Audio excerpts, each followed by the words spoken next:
ओम नमः शिवाय गुरवे सच्चिदानंदमूर्तये निष्प्रपंचाय शांताय निरालंबाय तेजसे। ओम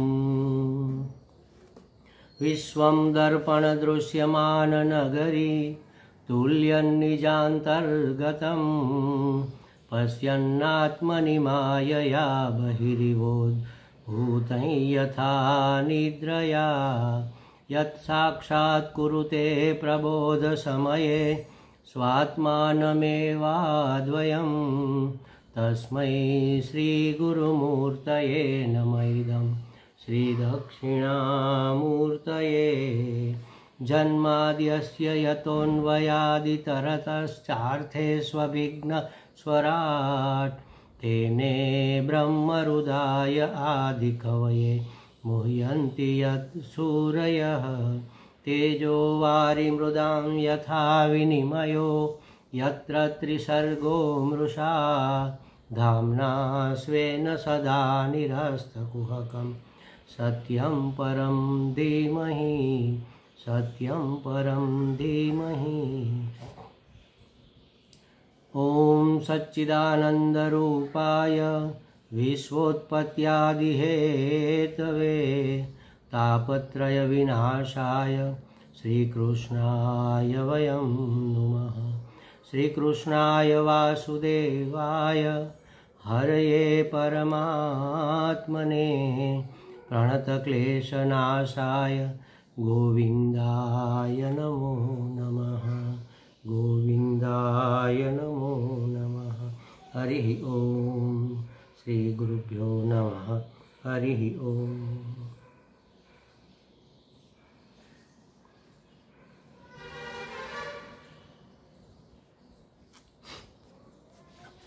तो श्रीमद् भागवत जी का तीसरा स्कंध और तीसरे स्कंध के 8वें अध्याय में अब हम प्रवेश करने जा रहे हैं।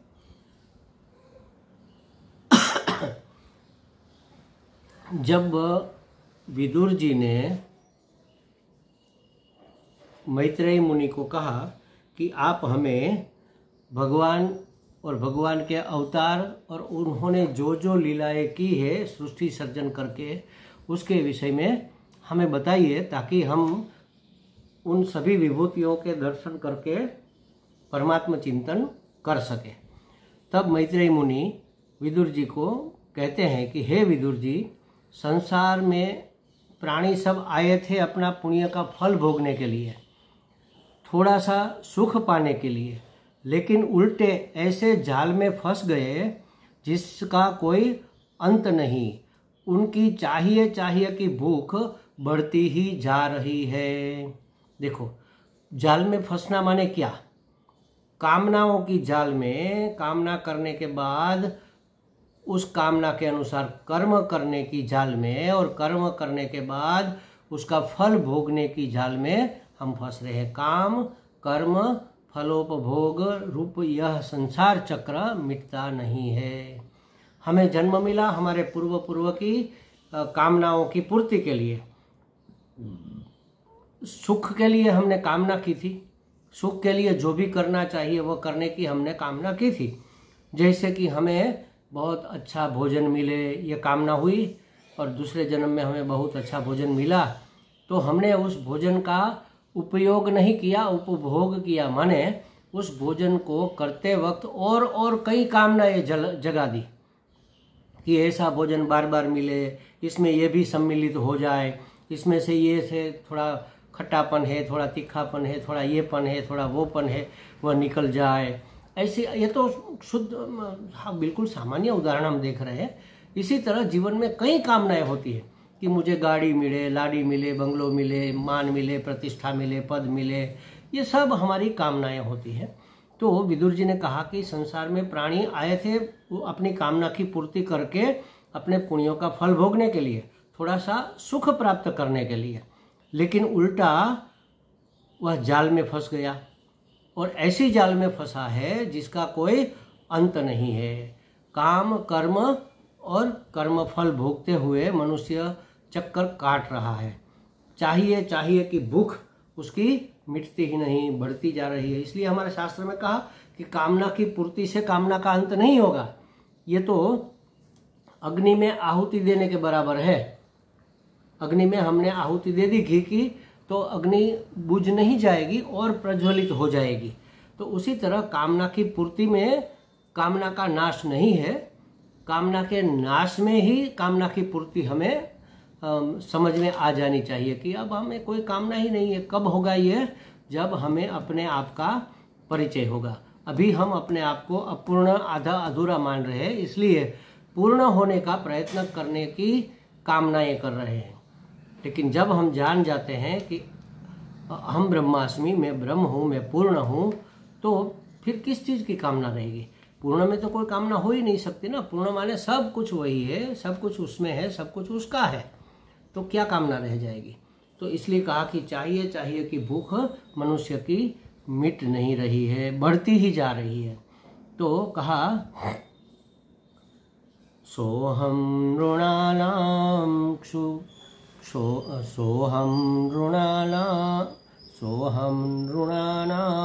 क्षुल्लसुखाय दुःखं महद्गतानां विरमाय तस्य प्रवर्तये भागवतं पुराणं यदाह साक्षात् भगवान् ऋषिभ्यः। क्या कहा? देखो, मैं क्षुद्र विषय सुखों की कामना से महान दुख को मोल लेने का मनुष्यों की दुख की निवृत्ति के लिए, क्षुद्र विषय सुख भोगने में मनुष्य क्या करता है? कामना जगाता है और महान दुख भोग रहा है। उन दुखों की निवृत्ति के लिए श्रीमद् भागवत जी महापुराण प्रारंभ करता हूँ, जिसे स्वयं संकर्षण भगवान ने सनकादि ऋषियों को सुनाया था। देखो प्रभु जी, क्या हो रहा है? मैत्रेय मुनि कह रहे हैं कि मनुष्य कामनावश दुख भोगता है और दुख की जाल में, दुख के चक्र में फंसता ही जा रहा है। उन दुखों की मुक्ति कैसे होगी? तो कहा कि उनकी मुक्ति के लिए मैं भागवत पुराण सुनाना प्रारंभ करता हूँ। मतलब कि भागवत पुराण से मनुष्य की सभी दुखों की निवृत्ति हो सकती है। तो ये भागवत कहाँ से आपने सुना महाराज जी? मैत्रेय मुनि जी ने कहाँ से सुना? तो कहा कि ये संकर्षण भगवान ने, संकर्षण भगवान माने शेषनाग, तो संकर्षण भगवान ने सनकादि ऋषियों को सुनाया था। देखो, श्रीमद् भागवत जी का प्राकट्य तो हुआ नारायण के मुख से ब्रह्मा जी को सुनाने के लिए, लेकिन कहाँ हुआ? जब नारायण स्वयं अपने आसन पर बैठकर ब्रह्मा जी को दर्शन देते हैं और सुनाते हैं। और नारायण का आश्रम तो संकर्षण भगवान है, शेषनाग है, तो शेषनाग ने भी सुना और ब्रह्मा जी ने भी सुना। अब शेषनाग माने संकर्षण भगवान ने फिर किसको सुनाया? तो कहते हैं कि सनकादि ऋषियों को सुनाया। पहले यथा तथ, जैसा भगवान ने कहा था वैसा का वैसा सनकादि मुनियों को सुनाया। सनकादि मुनियों ने परम व्रतशील परमहंस सांख्यायन मुनि को सुनाया। सांख्यायन मुनि नाम के एक महात्मा हो गए, उसको सुनाया, जो उसके अनुगत शिष्य थे। सनकादि मुनि के शिष्य थे सांख्यायन मुनि, जो एकदम परम व्रतशील थे, परमहंस प्रधान थे। तो उसको सुनाया गुरु शिष्य परंपरा से। उन सांख्यायन मुनि ने पाराशर मुनि को सुनाया और बृहस्पति जी दोनों को सुनाया। और पाराशर जी मैत्रेय मुनि के गुरु है। तो पाराशर जी से माने उसने कहा कि मैंने मेरे गुरु से ये बातें सुनी है, ये पुराण सुना है, वही पुराण मैं अब तुम्हें सुना रहा हूँ, कोई नया नहीं सुना रहा हूँ, वही। देखो, ज्ञान जितना पुराना उतना पवित्र और सत्य होता है। उसमें नया नया हम सम्मिलित करते जाते हैं, उतनी उतनी उसका महात्म्य कम होता, वो डाइल्यूट होता जा रहा है। और सांसारिक ज्ञान क्या है? जितना बढ़ता है उतना उतना रिकवर होता है, उतना उतना प्रज्वलित होता है। और परमार्थ ज्ञान मूल कृति जो है, भगवान ने जो सुनाया वही सबसे श्रेष्ठ। तो वही का वही ज्ञान गुरु परंपरा से यहाँ तक चला आ रहा है। दो परंपराएं हमने सुनी पहले, एक भगवान ने ब्रह्मा जी को कहा, ब्रह्मा जी ने अपने शिष्य और पुत्र नारद को कहा, और फिर नारद जी ने आगे ऐसे सुनाते सुनाते नारद जी ने वेद व्यास जी को सुनाया, वेद व्यास जी ने पाराशर पुत्र वो क्या कहते हैं सुखदेव जी को सुनाया, सुखदेव जी ने फिर परीक्षित जी को सुनाया। ये एक परंपरा थी। वहीं से दूसरी परंपरा हुई, संकर्षण भगवान ने सांख्यायन मुनि को सुनाया, सांख्यायन मुनि ने अपने दो शिष्य उनके थे उनको सुनाया, पाराशर मुनि और बृहस्पति जी। और पाराशर जी के शिष्य थे मैत्रेयी मुनि। मैत्रेयी मुनि ने अब विदुर जी को यह भागवत की कथा सुनाना शुरू किया। देखो ये फिर से यहाँ से शुरुआत हो रही है अलग तरीके से। यहाँ विस्तार नहीं होगा, शॉर्ट में हो जाएगा, क्योंकि उन्होंने डिमांड की है विदुर जी ने कि भाई आप मुझे सृष्टि की सर्जन महात्मा परमात्मा कैसे महात्मा बनकर सृष्टि में विचर रहे हैं ये हमें सुनाइए। तो सुनाते हैं। वो कहते हैं कि ये गुरु शिष्य परंपरा से जो मैंने सुना है वह मैं आपको सुनाता हूँ। तो क्या कहा उन्होंने कि श्रीमन नारायण माया विनोद छोड़कर अपनी ज्ञान शक्ति को लिए शयन किए हुए थे। भगवान अब समाधिस्थ हो गए हैं, योग निद्रा में चले गए हैं, माया विनोद छोड़ दिया है। ये माया उसका भगवान का तो विनोद है, खेल है, तो उसको छोड़कर अपनी ज्ञान शक्ति को अपने साथ लेकर वह सो गए। उनमें किसी भी क्रिया का उन्मेष नहीं था, कुछ न करते थे। सोते वक्त आदमी क्या करता है? कुछ नहीं करता, कोई उन्मेष नहीं होता। किस प्रकार सो गए थे? जिस प्रकार अग्नि अपनी दाहिकादि शक्ति को छिपाए हुए काष्ठ में व्याप्त रहती है, उसी प्रकार भगवान ने संपूर्ण प्राणियों के सूक्ष्म शरीरों को अपने में लीन करके अपने आधारभूत उस जल में संसार वारी में शयन किया। सब वृत्तियों को, सब शक्तियों को भगवान ने अपने अंदर समेटकर, कैसे उदाहरण दिया, जैसे लकड़ी में अग्नि रहती है छिपी हुई, तो उसमें दाहक और प्रकाशत्व ये दो गुण होते हैं अग्नि में। वो अभी दिखते नहीं है लकड़ी के अंदर, लेकिन उसमें अगर कोई प्रवृत्ति होती है, लकड़ी को हम घिसते हैं तो उसमें से अरणि मंथन करके फिर अग्नि पैदा की जा सकती है। कहाँ से आई? उसी लकड़ी में रही हुई थी अग्नि। अब अग्नि व्यक्त हो गई तो उसकी दाहिका शक्ति भी प्रकट हो गई, उसका प्रकाशत्व भी प्रकट हो गया, प्रकाशिका शक्ति भी प्रकट हो गई। तो उसी तरह भगवान भी संसार वारी में सो रहे थे। क्या करके सो रहे थे? संपूर्ण प्राणियों के सूक्ष्म शरीरों को अपने में लीन करके। सूक्ष्म शरीर हमारा जो है उसमें हमारा आगे के सभी जन्मों का बीज होता है।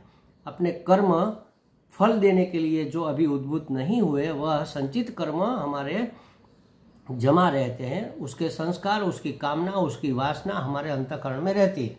तो ये सूक्ष्म शरीर जो है, सूक्ष्म जीव जो है, सब भगवान के अंदर समा गए। भगवान ने उसको अपने अंदर लेकर वह सो गए।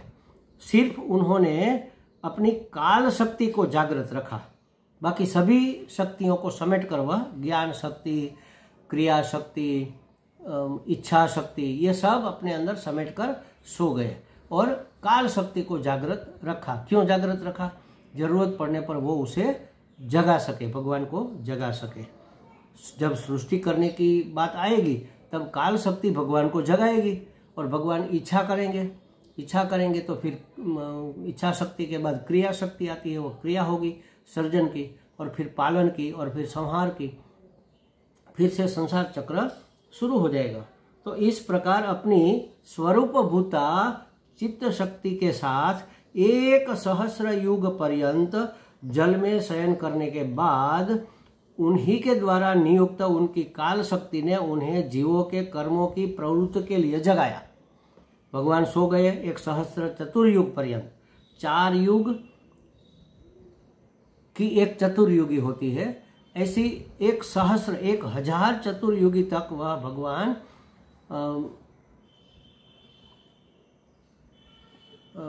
संसार जल में, संसार वारी में सो गए। क्या कहते हैं उसको? दूध। दूध को क्या कहते हैं? क्षीर सागर, क्षीर कहते हैं। क्षीर माने दूध। तो वो कहाँ पर रहा हुआ है? देखो आप, हर सजीव में क्षीर रहा हुआ है। हमारे अंदर भी कभी हम छिल जाते हैं ना, थोड़ा बहुत हाथ छिल जाता है, तो इतना ज़्यादा नहीं छिला कि लहू निकल आए, लेकिन थोड़ा सा छिला, जरा सा ऊपर ऊपर की त्वचा निकल गई, तो क्या होगा आप देखना, वहाँ पर छोटे छोटे जल बिंदु आ जाएंगे। वह न तो पसीना है, न तो लहू है, न तो पानी है, वह क्षीर है। वह हमारा क्षीर है, जिसके आधार पर हम जीवनामृत कह लो उसको, उसके आधार पर हम जिंदा है।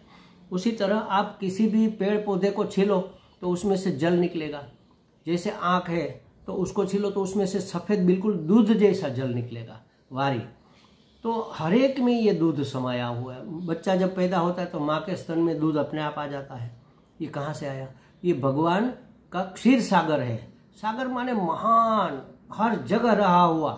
तो हर एक प्राणी में, हर एक वनस्पति में, पौधे में, पेड़ में ये क्षीर समाया हुआ है। तो उसी में भगवान शयन कर रहे हैं। तो हमारे अंदर अगर ये क्षीर है तो भगवान हमारे अंदर ही सोए हुए हैं। उसको उसकी काल शक्ति ने जगाया। क्यों जगाया? क्योंकि जीवों के कर्मों को प्रवृत्त करने के लिए चतुर्युगी, सहस्त्र चतुर्युगी हो गई। अब अलार्म बजना चाहिए। काल शक्ति भगवान का अलार्म है। तो अलार्म बजा, भगवान जागे और उन्होंने जीवों के कर्मों को प्रवृत्त किया। जो उसके अंदर सूक्ष्म शरीर के रूप में, सूक्ष्म रूप में भगवान के अंदर समाये हुए थे, उसको बाहर निकाला, उसको जीवों को जगाया अपने कर्मों का फल भोगने के लिए, सुख दुख जो भी है अपनी इच्छा की पूर्ति के लिए। तब उन्होंने अपने में लीन अनंत लोक देखे। जब भगवान को जगाया, भगवान ने देखा कि अपने अंदर तो अनंत लोक, 14 लोक है, ऐसे नहीं, ऐसे 14 लोक अनेक जगह है। एक एक लोक भगवान के एक एक रोमकूप में समाया हुआ, एक एक सृष्टि। तो अनंत लोकों को भगवान ने अपने अंदर देखा। जब भगवान की दृष्टि अपने में निहित लिंग, शरीर आदि सूक्ष्म तत्व पर पड़ी, तब वह सूक्ष्म तत्व काल आश्रित रजोगुण से क्षुभित होकर सृष्टि रचना के निमित्त उनके नाभि देश से सर्वलोकमय कमल कोश के रूप में बाहर निकला। भगवान ने अपने अंदर देखा, सूक्ष्म तत्व सब पड़े हुए हैं, भगवान की दृष्टि पड़ी तो वह जागृत हो गए और सृष्टि रचना के लिए भगवान के नाभि प्रदेश में से एक कमल निकला। उस कमल की पंखुड़ियों में 14 लोक थे। 14 लोक रूप एक कमल, सर्वलोकमय कमल कोश के रूप में वह सब वहाँ से सूक्ष्म तत्व वहाँ से निकला। फिर उसके ऊपर उस कमल में स्वयं संपूर्ण वेदों के जानने वाले वेद मूर्ति भगवान ब्रह्मा जी प्रकट हो गए। अब ब्रह्मा जी को सृष्टि रचना करनी है। 14 लोक, उसकी 14 पंखड़ियों मान लो, 14 पंखड़ियों वाला कमल होगा शायद। तो उस कमल की पंखड़ियों में 14 लोक समाये हुए थे, या तो 14 लोक रूप में उसकी पंखड़ियाँ थी। बीच में गद्दी पर भगवान ब्रह्मा जी बैठे थे। अब ब्रह्मा जी ने देखा कि यहाँ क्या क्या है, कौन है, मैं कहाँ से आया, मुझे क्या करना है, कुछ पता नहीं। कमल कर्णिका पर बैठे हुए ब्रह्मा जी को जब कुछ न दिखाई दिया, तब वे गर्दन घुमाकर चारों ओर देखने लगे। 4 दिशा में देखने के बाद उसके 4 मुख हो गए, चतुर्दिश मुख उसके हो गए।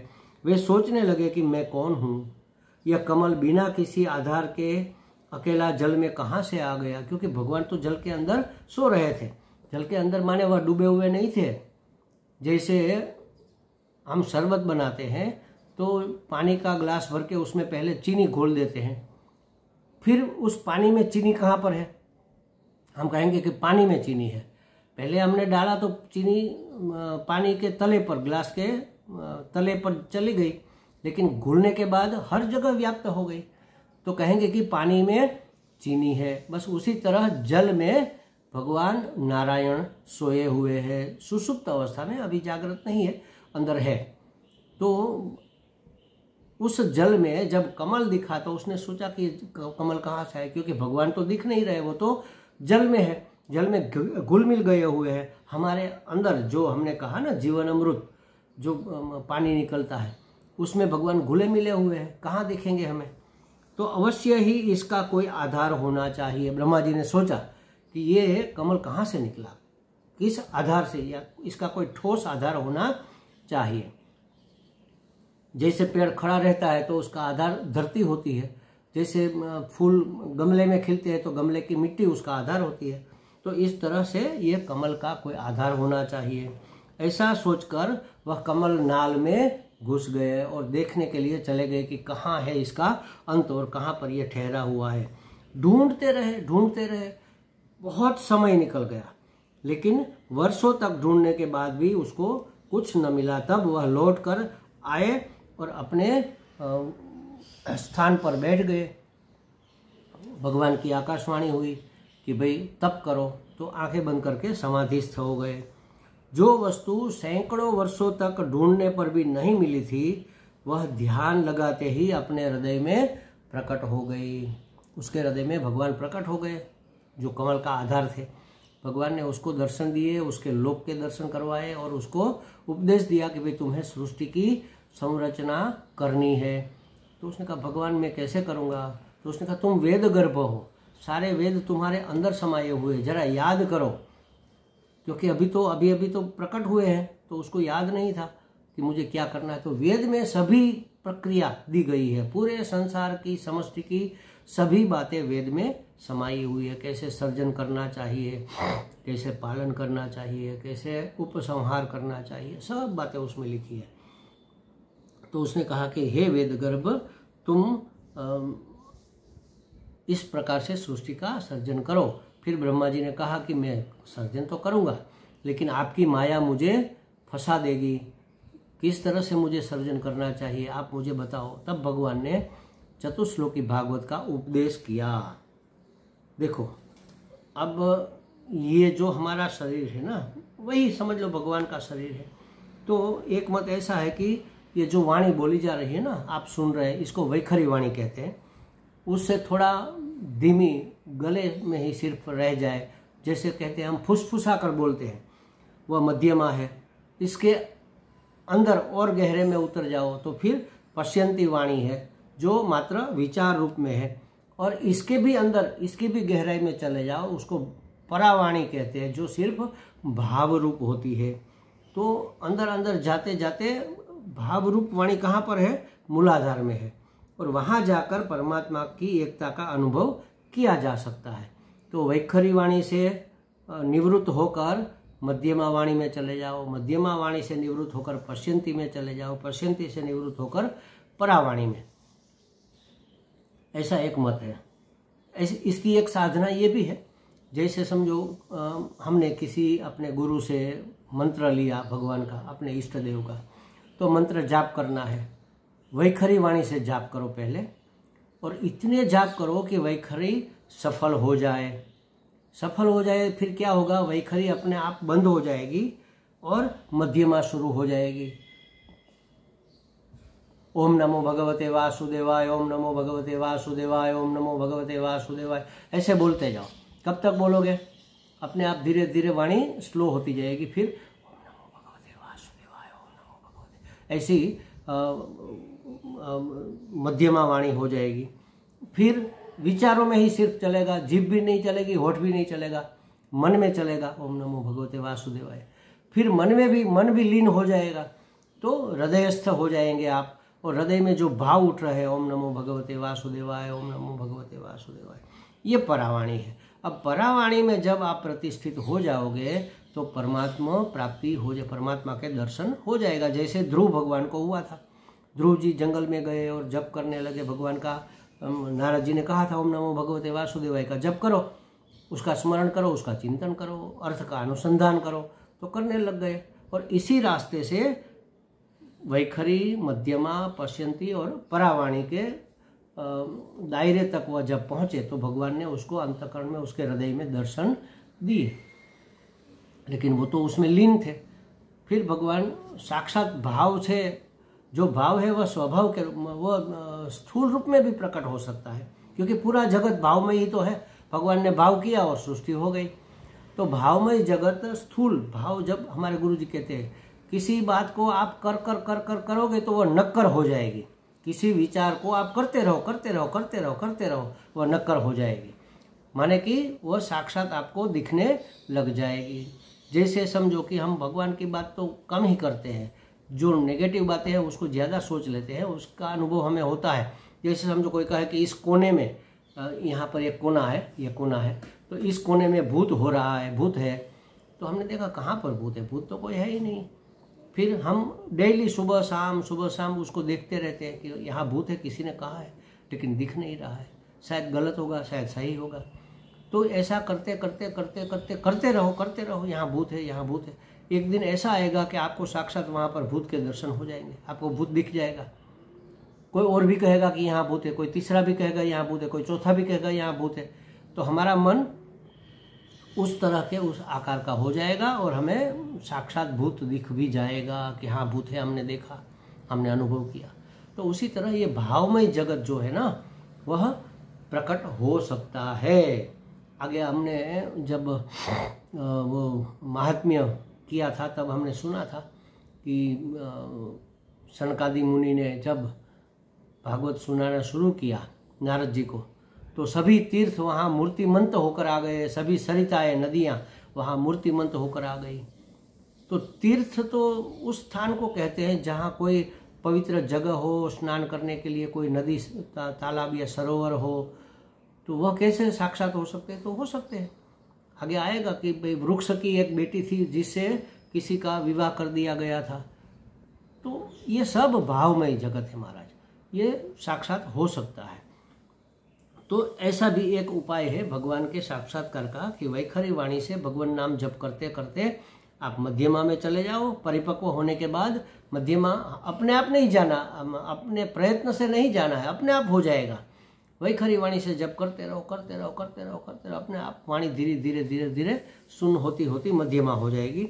मध्यमा से फिर पश्यंती, पश्यंती से फिर परावाणी। परावाणी का स्थान मूलाधार है, तो मूलाधार में जाओगे, वहाँ ये सृष्टि का बीज है मूलाधार। तो वहाँ हमें परमात्मा प्राप्ति हो जाएगी, परमात्मा की एकता का अनुभव हो सकता है। दूसरा मत इससे उल्टा है, उल्टा माने क्रम उल्टा है। वो कहते हैं कि मूलाधार, वो सभी षड चक्रों की बात कर रहे हैं कि मूलाधार से फिर ऊपर आओ स्वाधिष्ठान, स्वाधिष्ठान से फिर ऊपर आओ मणिपुर चक्र, मणिपुर से ऊपर आओ अनाहत, अनाहत से फिर यहाँ अनाहत माने हृदय, फिर आ जाओ विशुद्ध चक्र, यहाँ पर गले में विशुद्ध से फिर ये आज्ञा चक्र, आज्ञा चक्र से होते हुए सहस्रसार के ऊपर जाकर परमात्मा को प्राप्त कर लेना है। दोनों रास्ते सही है, कोई गलत है ऐसा नहीं। वैसे परमात्मा तो ऊपर भी है नीचे भी है ना, परमात्मा कहाँ नहीं है? ऊपर, आजू बाजू, अंदर बाहर, सब जगह परमात्मा ही परमात्मा है, और कुछ तो है ही नहीं। तो कहते हैं कि परमात्मा तो ऊपर भी है नीचे भी है। यह ऊपर नीचे तो उनके साक्षात्कार की प्रक्रिया मात्र है, उसका उपाय मात्र है ऊपर नीचे की बात।